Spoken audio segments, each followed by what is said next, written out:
કચ્છના પાટનગર ભુજના હૃદય સમાન હમીરસરના કિનારે શ્રાવણી સાતમ અને આઠમનો લોકમેળો ભરાવાનો છે।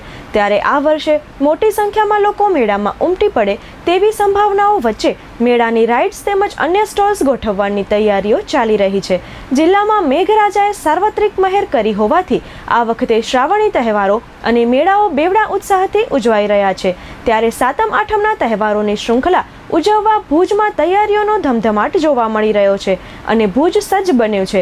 હમીરસરના કિનારે આ વખતે 2 દિવસ મેળો ભરાશે, જેમાં શહેર ઉપરાંત આસપાસના ગામડાના લોકો પણ ઉત્સાહથી ઉમટી પડશે।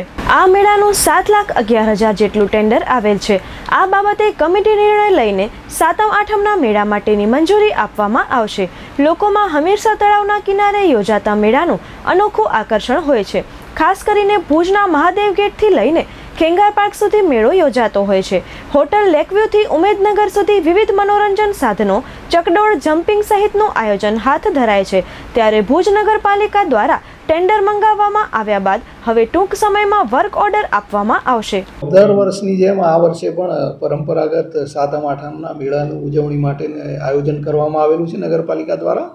તે અંતર્ગત ટેન્ડર પબ્લિશ કરવામાં આવતા 3 એજન્સીઓના ટેન્ડર આવેલા હતા અને તેમાં સૌથી વધારે ભાવ ભરતી એજન્સીના ભાવ 7,11,000 આવેલા છે। તે બાબતે આગામી કમિટીમાં નિર્ણય કરી અને આનું આયોજન માટે ટેન્ડર ઇસ્યુ કરવામાં આવશે। આ વખતે એજન્સી આવેલી છે તે અત્યારે હજુ વર્ક ઓર્ડર ઇસ્યુ કરવાનો બાકી છે। તે ઇસ્યુ કર્યા પછી જો આવો કંઈ પ્રશ્ન ઉપસ્થિત થશે તો કારોબારી કમિટીમાં તે બાબતે જરૂરી નિર્ણય કરી અને આગળ આયોજન કરવામાં આવશે।